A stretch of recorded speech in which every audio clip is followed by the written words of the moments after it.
Being built off one of the most legendary engines, the C5 Corvette is a powerhouse and is just now getting to a price where most people can afford one. With that said, even since the Corvette is wielding the bulletproof LS1 engine, it still has issues. Sure, the C5 Corvette improved in just about every aspect compared to the first gen Vette. That does not mean it comes with zero problems.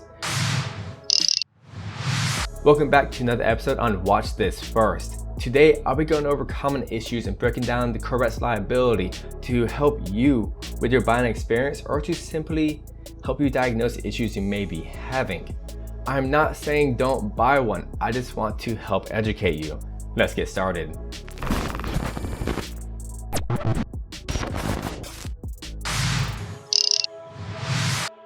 The target top is a staple with Corvettes. With that said, they tend to have issues. First, they can leak. They usually leak where the target top itself meets the window. Replacing the weather stripping would fix that issue. After all, the car is around 20 years old, so check that weather stripping. The top also likes to make noise and rattle. You can do several things, but first, check if any hardware has been broken within the latching mechanism. If that's all squared away, try lubricating all the moving components and the target top gasket.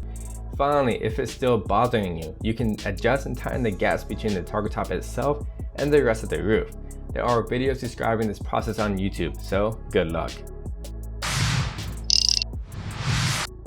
If you are looking for a show Corvette, you may want to pay attention. It is very common for scrapes to happen in two main locations. First is the rocker panel. This usually occurs because the car is pretty low and some numbnut decided to hit a speed bump a bit too aggressively. The second spot is the front end, and you can probably guess what happened with this.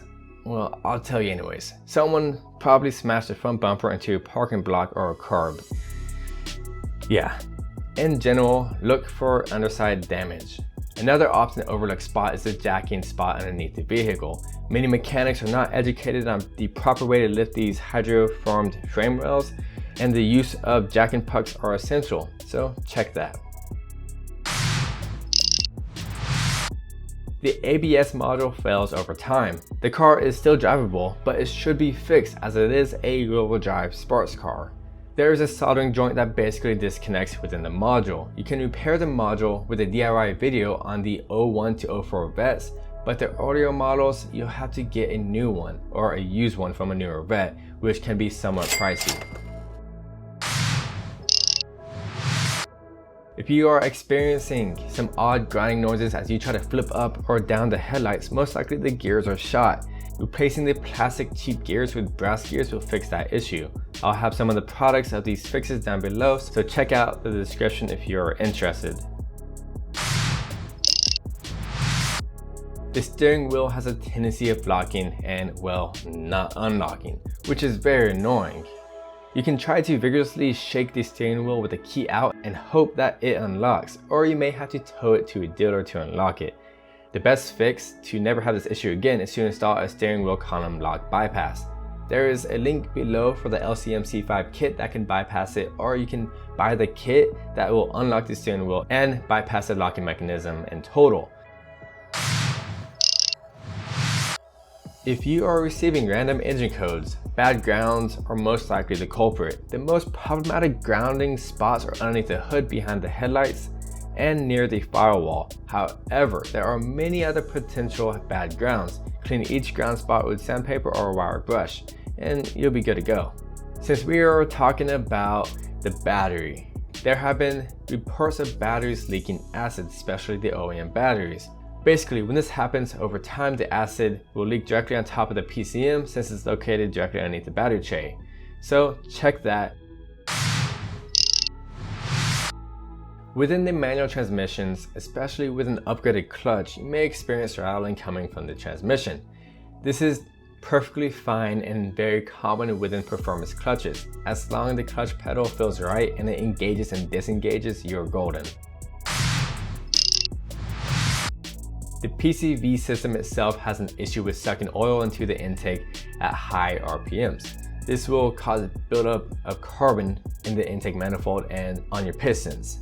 You can install a catch can for the small amount of oil being sucked back up, but if you are experiencing large amounts of oil being consumed, check if the PCV system is working properly. But for minor buildup and nice spirited driving should clean up some of the carbon buildup. Many owners have also reported using seafoam with great results, and others have reported fouling their O2 sensors. So that's your options to weigh.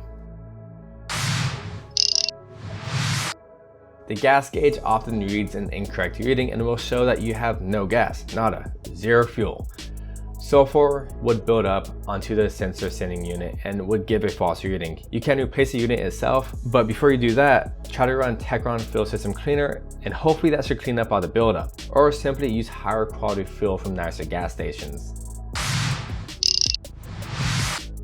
The oil pressure sensor is known to fail over time and give false oil pressure readings. It is cheap to replace but somewhat difficult to get to, but it's really not all that bad. It is located behind the intake manifold. All you have to do is remove the wiring loom, grab a swivel joint, and remove it. It is a tight squeeze though.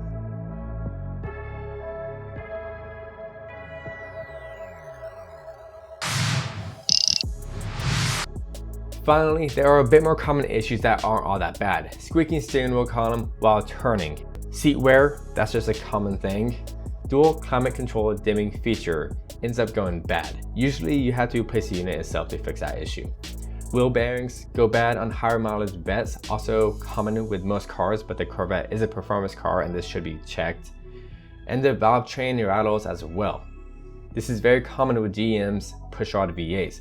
The noise typically sounds like a sewing machine or a typewriter, and this is perfectly normal. The C5 Corvette is an amazing platform, and the engines are well known to last well over 200,000 miles. Of course, with so many of these cars being used and abused, there is a list of issues that just may come up.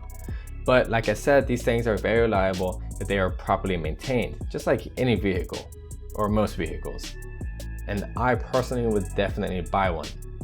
If this helped you out, be sure to smash that like button and subscribe to learn more about cars. This is Chris AutoMotivate. Always appreciate and respect one another, and I'll see you next time.